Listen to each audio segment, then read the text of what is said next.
of George Floyd is only the latest incident of police brutality witnessed across the United States. According to Mapping Police Violence, police across the country killed more than 1,000 people in just 2019 alone. Plus, black people are 3 times more likely than white people to be killed by police and 1.3 times less likely than their white counterparts to be armed. Various communities have experienced injustices at the hands of police. In the first half of the 19th century, Irish Americans were poor immigrants and viewed as a major crime problem. And Jewish communities faced similar harassment around the same time. In the 1920s, Italian immigrants faced discrimination as urban police tried to crack down on organized crime. Japanese Americans were put into internment camps during World War II. In the 1940s, the Los Angeles Police Department was complicit in attacks on Mexican Americans during the Zoot Suit riots. And following Real quick, so everybody catch up. This is just my opportunity to kind of get our civil rights juices rolling. We gotta snap out of the other 11 months and get ready for the short month of February that we recognize our Black history. And we need to take the opportunity not to just recognize it, but to do something, to really do something. If you don't do nothing but pick up your phone and call your local representative and just tell them how you feel, or ask them what's going on, or put in a email. Update your email so that your local representative emails you when things are going on in your area or being voted on and you have no idea.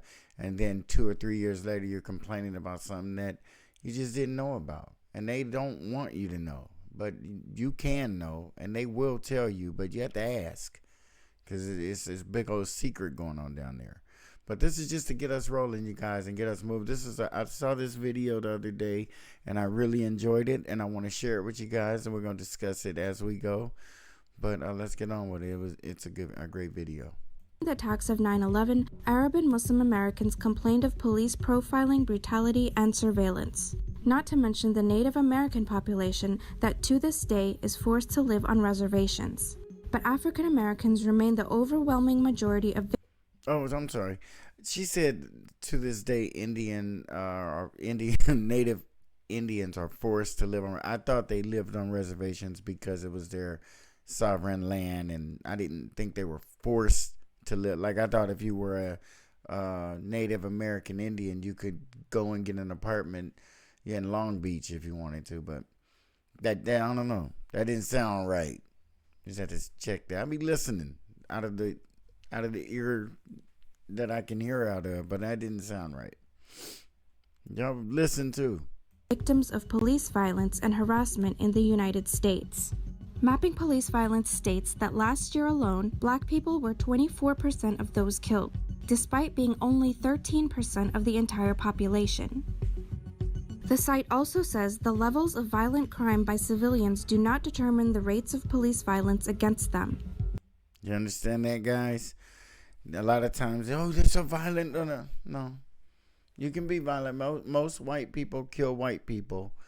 Most murders in the United States are domestic. But she's making a very good point there. It has no bearing on whether the police are violent with you. It has nothing to do with that. But that seems to be kind of the accepted answer in the United States. Probably think Black people are so violent, so you meet violence with violence. Well, in that case, we should have a whole lot more dead white people and other people, but they're not doing it for that reason. Let's get ready for, February's gonna be it's gonna be so quick, you guys. Get ready. Additionally, 99% of killings by police between 2013 and 2019 did not result in the officers being charged with a crime. Police brutality against Black people is not only nothing new in the U.S., it's a centuries-old problem that's come in different forms. 100 years ago, they used to put on a white sheet and use a bloodhound against Negroes. Today, they have taken off the white sheet and put on police uniforms. They've traded in the bloodhounds for police dogs, and they're still doing the same thing. So what does police brutality stem from? And how does the system allow for it to continue? Because of slavery, there is this unbroken thread between the ownership of Black bodies. And for slavery to exist as long as it did in this country, there had to be a dehumanization of Black people. And you see the remnants of that dehumanization happening today and playing out in the way that law enforcement interacts with Black and brown.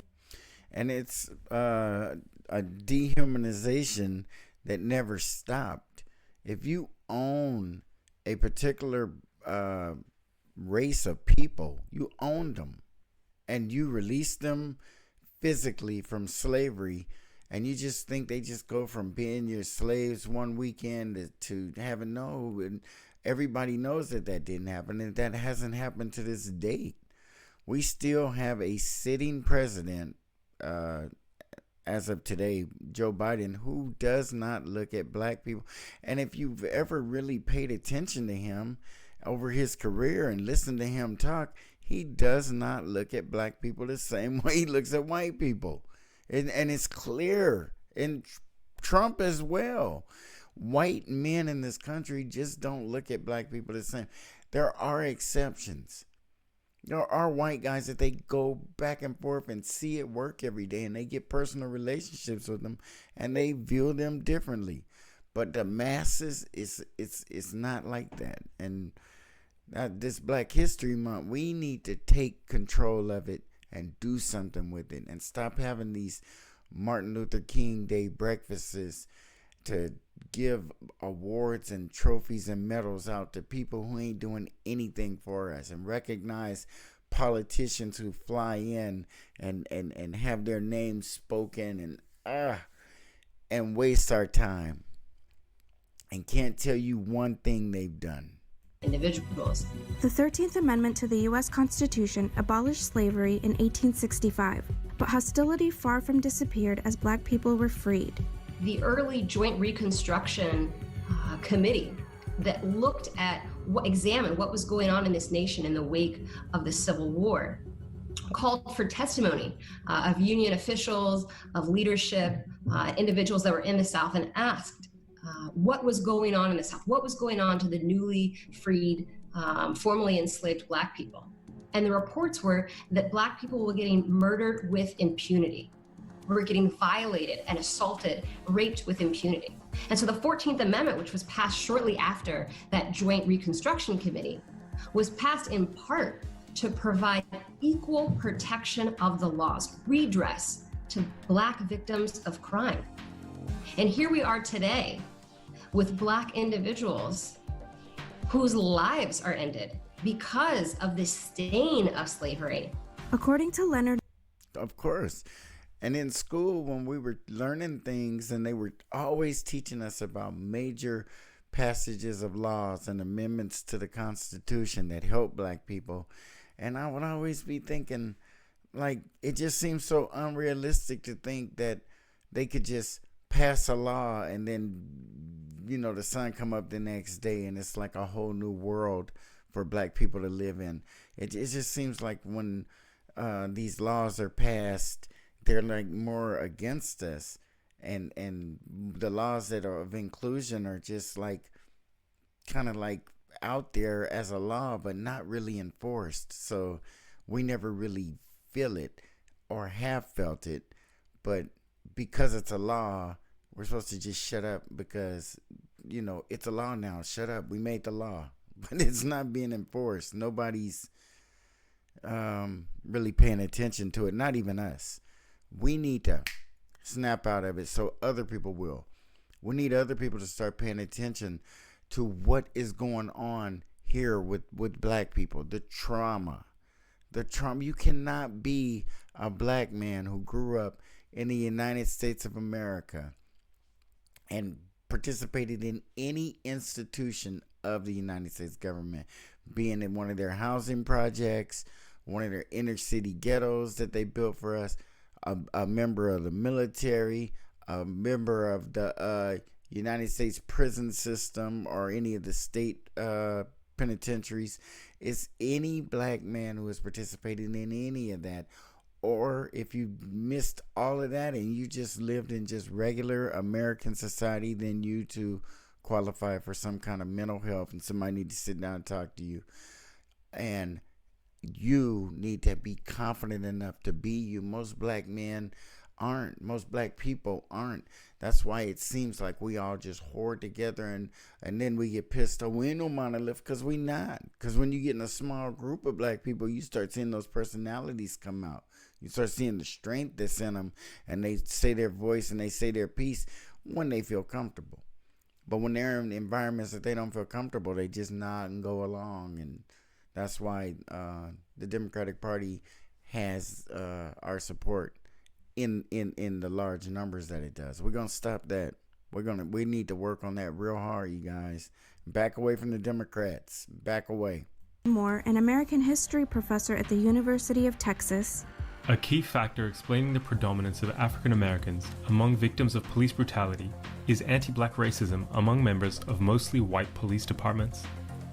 He explains that police aggression intensifies. And then mostly white police departments are in mostly black communities. That shit don't make no sense either.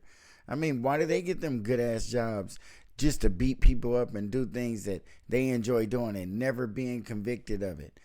That ain't right. I think that for them to be they say largely white police departments, if they're talking about in largely black areas, what is that? Anybody who wants police brutality to at least slow down would figure that out. But they ain't trying to figure that out. They need white police policing black people. After World War II. Following the victory of Allied forces, black Americans started demanding formal rights. They had, after all, fought on the front lines for the U.S. in battle, though they were kept in segregated units. Meanwhile, as white Americans moved into urban areas, Police brutality replaced lynchings as a means of oppressing black people. In the 1970s, African Americans started joining the police force through affirmative action programs. But some of them themselves committed serious acts of brutality against African American civilians, in part because they wished to be seen as good cops and to be otherwise accepted within their departments. Yeah, that's messed up. And that's kind of the same way it is with our politicians, you guys.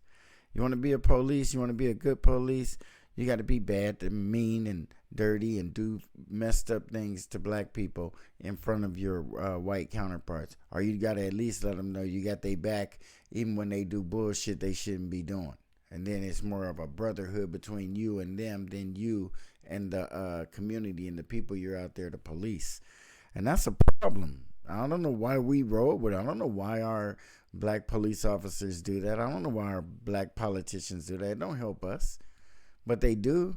As soon as they get those positions of authority, those positions to influence and monitor and control our lives to some degree, look what they do with it. That's some terrible stuff. The rise in urban crime rates was used to link African Americans to criminality. I spent much of my career before coming to academia as a capital post-conviction lawyer. So I was reviewing transcripts from prior trial proceedings. And often, prosecutors in their opening statements, in their closing statements, would refer to black defendants using dehumanizing language. That the defendant was circling, hunting, stalking the victim. Who hunts, stalks, and circles a victim? An animal. And there are studies showing that particularly black defendants, particularly black male defendants, are routinely referred to using dehumanizing, animalistic, racially coded language, because there is this equation that black and brown skin is equated with criminality. And also, police are taught to use those type of words in their police reports, as well as, encouraging victim statements, so that when it gets in front of a jury or into a courtroom, if it ever goes there, you ain't got a chance. Well, you weren't walking down the street. You, like she said, you were stalking her. It's like, man, you don't stand a chance. You do not stand. It's terrible, and it's so bad that they have black people fearing and disliking and hating other black people instead of loving them and reaching out to them and we are very closed off in that way. And I think it's just because of the way society is on black people in this country. We just roll with that because everybody else in this country is uncomfortable around black people, don't like black people.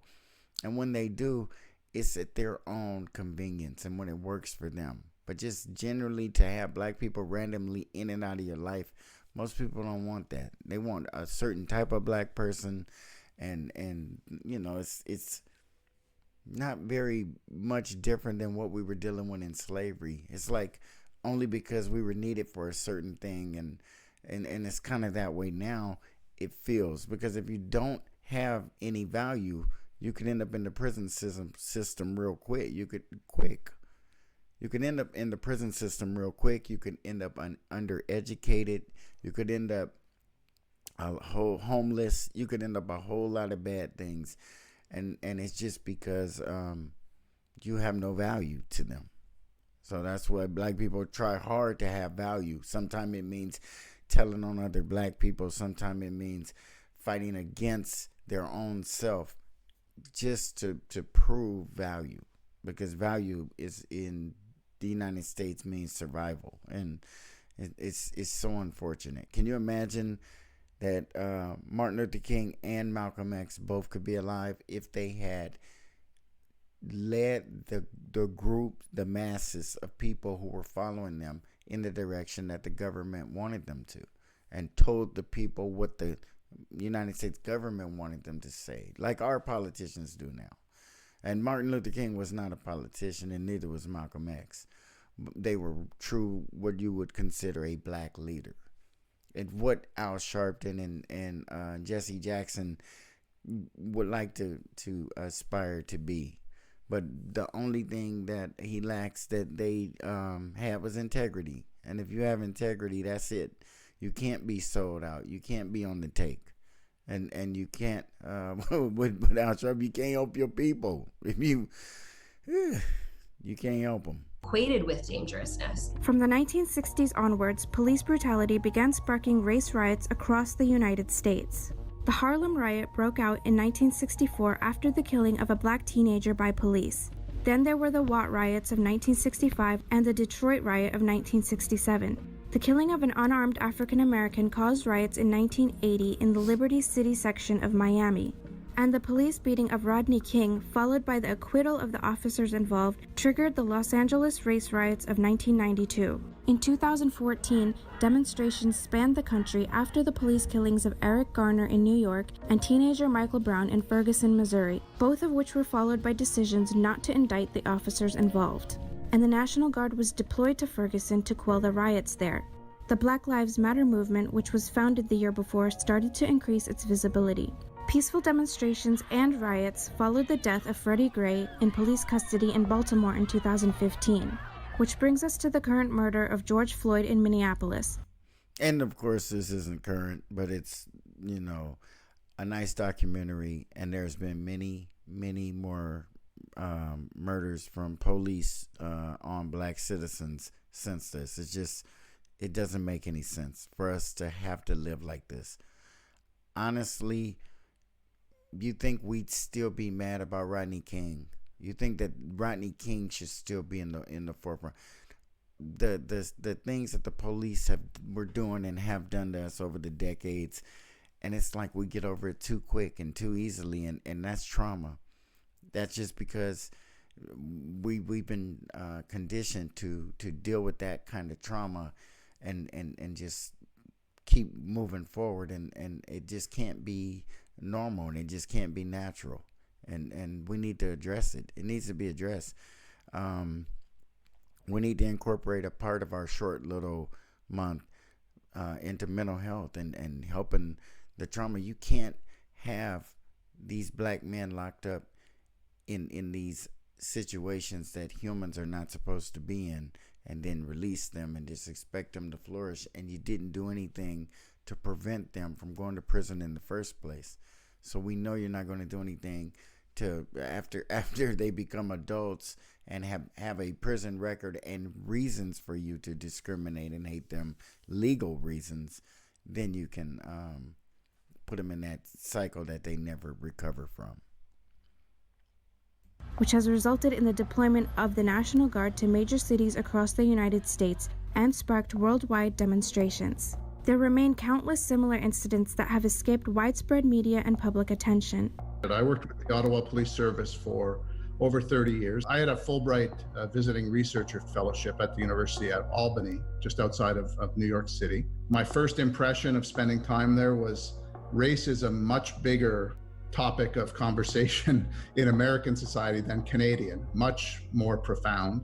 Pretty much every conversation was somehow race was involved. One of the things. Yeah. And when you talk about it too much, which is all the time, like it should be, people get offended and be like, God, is that all you talk about? Yes, it is. And I want people to know that if you stop talking about it, they stop talking about it. They stop thinking about it. And everything that you were talking about, it starts to look like make-believe or something happened so long ago. What are you talking about? We need to do better. Everybody else in this country is doing better and increasing the strength of their race and the education in their race and taking control of those situations. We have to quit letting the Democratic Party put us on the government. The government wants to control our lives, and we just surrender ourselves to it. We can't do that anymore and expect to be moving forward and closing wealth gaps and progressing in this life. It's not going to happen for us if we keep putting too much jurisdiction in the hands of the oppressor. And it's just something we just have to do from outside the government. It's obvious after the several decades of Black and African American and just multi-race involvement that it's not going to work for the Black man in the United States government as far as those elected positions, because you cannot get up there and speak your truth. You cannot get up there and fight for your people appropriately and still have a job or still get elected again. It ain't happening. Your campaign would dry up.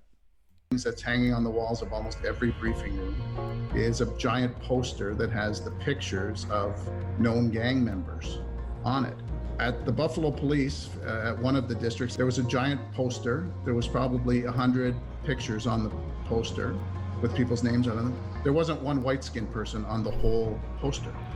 And so if this is what an officer sees every single day when they go to work and they sit in their chair for briefing and they look at the poster and they equate in their brain gang member, dangerous, drug dealers, weapons, and 100 Black faces. You know, there's a process of socialization. If an officer has a coach officer that is racially biased, they're going to be impregnating those views in a young.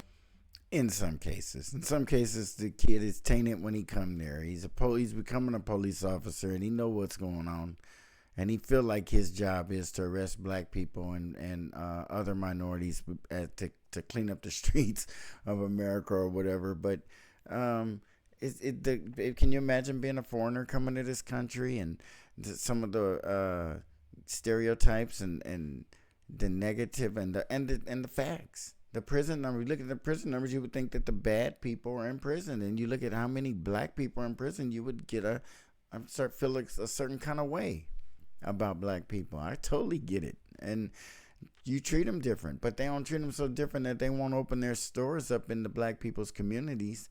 They feel safe enough to sell them donuts and get them diabetes. They feel safe enough to open up those greasy ass taco stands and chicken joints in Black areas where Black people spend their money.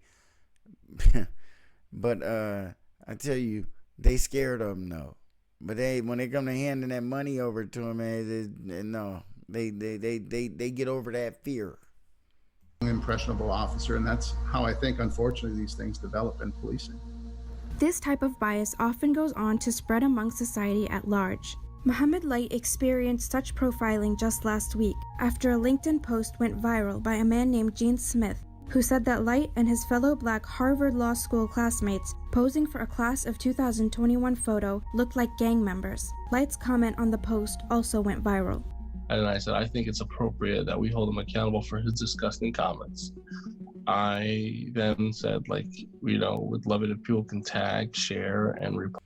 but anytime you say gang member, you think of a Mexican guy or a black guy, gang member. I mean, gang members are white. There's white supremacists. That's a gang. But people don't even think of that. It doesn't even enter their mind until someone says it, and then they go, "Yeah, that is a gang. Yeah, it's a damn gang." And you should think of it that way naturally. Shit, people think of a gang, and you're a black person, and your mind is brainwashed to only think of black gangs. Then you're part of the problem. Shit, at least open your negativity up to that. There is negativity other places. Shit. It's not just you, but we do need to do better, you guys, and we need to get February. Man, imagine you guys if we went to Trump and asked him for some shit in an organized way. If that caucus got up off their ass and did some shit, the Black Caucus, go over there and ask him for some shit. Be like, hey man, that's messed up. We got February. It's a short ass month. Trump may entertain that shit. I don't know if it'll happen for us or not, but I bet he'll entertain it. I bet he'll sit there and have a motherfucking conversation as opposed to that shit that Biden do. But it would not happen. What if you go to Trump and sit down and just have a fucking talk with him like a man? Sit down with some of our black so-called leaders, and when you get in his presence, say some shit. Hey man, Snoop. You perform for the dude. He had to holler at you. Or you just tell his people, hey, man, I want to holler at Trump. And they, oh, yeah, Snoop, you about to perform, bro? You can do that. And when you get over there, tell him, hey, man, why they got white police departments in black communities? And Trump might go, and it sounds like a smart thing. And he might get up there and repeat. He might take credit for the shit. Who give a fuck? But what if he changed that shit or understand? That's all shit. That shit makes sense. Y'all get in his ear and be up there talking bullshit.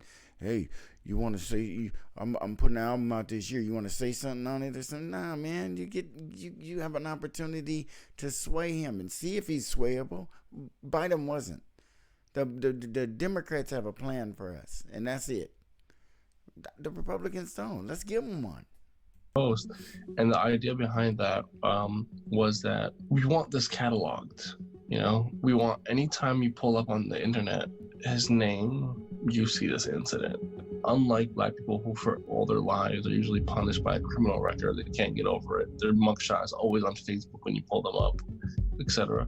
White people nonetheless, even with their criminal records, even with mugshots, tend to have better hiring prospects than some college graduates, some black college graduates. And so, you find some ways to hold people accountable by making sure that this doesn't go unseen. And I think it also has a deterrence effect that no matter what, who you are, you will be called out. What's often left out of many conversations is the lack of opportunities afforded to minorities and especially to African Americans. That is absolutely it. And I say that a lot, and it sounds redundant, and it might be. I don't give a damn. That's it. It ain't complicated. You can't make up a whole lot of shit. Lack of opportunities leads to the results that we see. That's just a fact. Imagine how many people would never have sold dope in their life if their schooling was different, if they absorbed more of that information. And I'm talking about the math and the English. I don't really the history classes in this country, and even some of those other courses. But I mean, you can learn a lot in a math class. You can learn a lot in a reading class. Just learn to read, and then you get to choose what you read. But they will teach you to read. But you then have we don't all have parents. We don't all have a mentor. We don't all have an adult or a positive figure who's going to direct us in that way. But man, that's why a lack of an opportunity almost guarantees failure, almost guarantees it. And for people to still come out of some of the things that they come out of and be successful is a beautiful thing. But God damn it, it is no guarantee, and it is not with a lot of high probability. It's more probability of failure and bad stuff. And we see it in our lives, in the numbers, in our poorness, in the fact that everybody okay with us being poor. We even have become okay with us being poor. I remember when I was a small child growing up in Los Angeles, South Central LA, before we moved to Compton. My mother let me walk around the neighborhood. 5 years old, 6 years old, just walking down the street. And I remember the manicured lawns. I remember the older black gentlemen with Cadillacs in their driveway. Their houses were painted really nice. They would get out of their car and have like 3-piece suits on. You'd be like, damn. You could just see that these people had income, a decent living, owned their homes. And it just seemed like we went from that to being spread out and so thin that there are no more, or not very many more of those. There are still middle-class black community. I think Carson, California is a good example of a black middle-class community. In my community, you don't see very much of that. Inglewood is another one. Inglewood has some nice communities in California. I'm sure some other states do too, but for the most part, we've been dispersed out of where we were in South Central, in Compton, in Linwood. You know, those was our cities, and it's not anymore. We've been, and I don't think that's a good thing. Our look how many of our parents bought homes, and those homes are no longer in our families. That real estate should never, ever be sold unless you're selling it to buy some more real estate, but not because someone died and the family wealth is gone. We have to look at that in those terms, and we don't. And this unfairness has become ingrained in a sort of systemic oppression. So many people are not aware of what systemic racism is, how can it affect their daily lives. I am only 20 years old, and I've been involved since I was 12 years old. And due to my involvement, it made me more of a target because, I became like this familiar fixture around town, and I became this, young, unapologetic kid, I guess you can say, who's not afraid to say to power's face that something is wrong, and that, you so-called leaders, you really don't give a damn about us. You're really... That's it, point blank. And you don't never hear really young people. That's impressive. This dude is 20 who get it. Most of them feel intimidated by our leaders, so they won't question. They just agree with them or not, or don't really do very much anything. But he has at least scratched the surface enough to know they don't give a damn about us. They don't give a damn. And we put them in office, and they look like us and walk like us and talk like us, but they really don't give a damn. In your seat just to maintain power and have power and control over us. And you're like authorities. You are occupants. You're not sticking to our best interest. You're not representing us fully. If you were, you would be pinpointing each and every issues, and you would also be including us in the process, giving us a seat at the table. That's it. Instead of telling us what we gonna get or what you want us to have or what we deserve, in your opinion. Man, that young brother there, and there's a whole lot of them out there like that, and we need to help these people to lead, to move up, instead of following these old broken down politicians who ain't gonna do nothing but teach them hate and despise and bickering and all that the politics of the day. Nobody needs it. We need to throw that shit out. Racism continues to be a problem across the country. It wasn't even until 1967 that interracial marriages became fully legal across all 50 U.S. states, after the U.S. Supreme Court ruled that race-based restrictions on marriages were unconstitutional. Beyond the obvious ramifications, this climate of fear also casts a shadow on the mental health of African American communities. In a 2018 study, British medical journal The Lancet said that police killings of unarmed Black Americans have adverse effects on mental health among Black American adults in the general population. It absolutely does. How can Black people... I grew up in a community where we had traffic stops, and we call it a traffic stop. You'd be walking, you'd be on a bike, a skateboard, being pulled over by the police. They take your skateboard and put it on top of the police car. You'd be like, damn. The neighbors looking out the windows, that boy's in trouble. You ain't did nothing. But it does have an effect on you for people to think. I as an adult, I still run into people I've known most of my life, and they ask me questions about stuff that they assumed about me. And I'm like, what? Nah. You see a person riding in the back of a police car, it don't mean they in a gang. They might have been getting a ride home. Nah, really though, you do get arrested. You do get harassed. The police are messing with you. None of that have to be affiliated with a gang or anything. It's just affiliated with being black and them patrolling your neighborhood so heavily. They want to know who you are.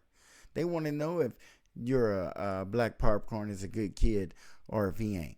But they want to know. Well, they need to know. If you ain't doing shit, they need to not know. They need to leave you alone. But they don't do that. They want to know.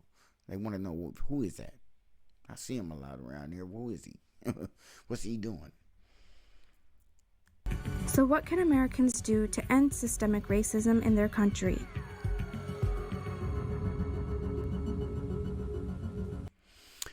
Well, we can take control of our own lives.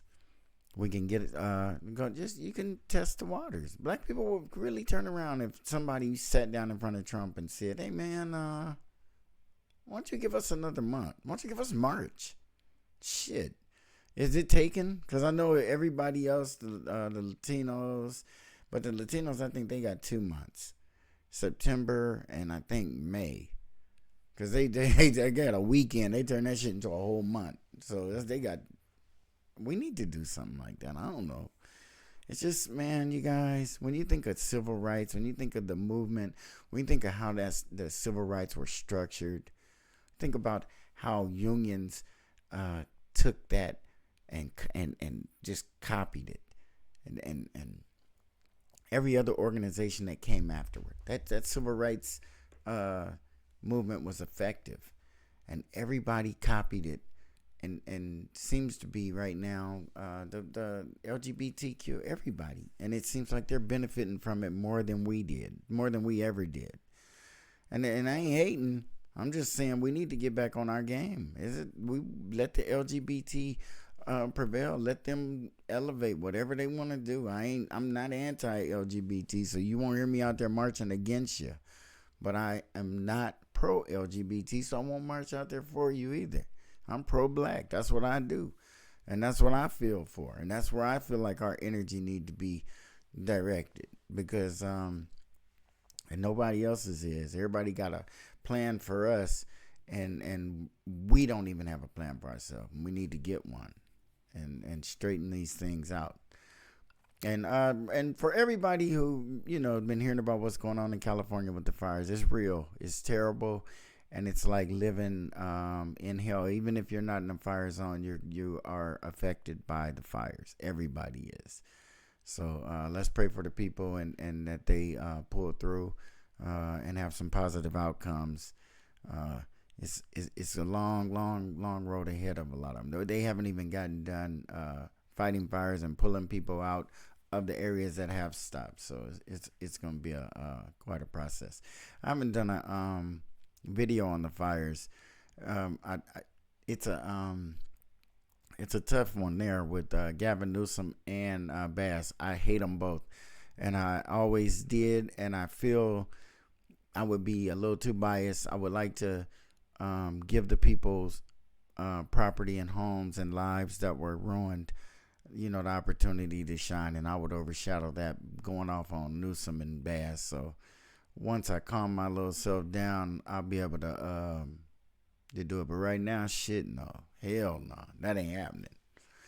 Like, comment, share, and subscribe. I'll see you guys on the next one.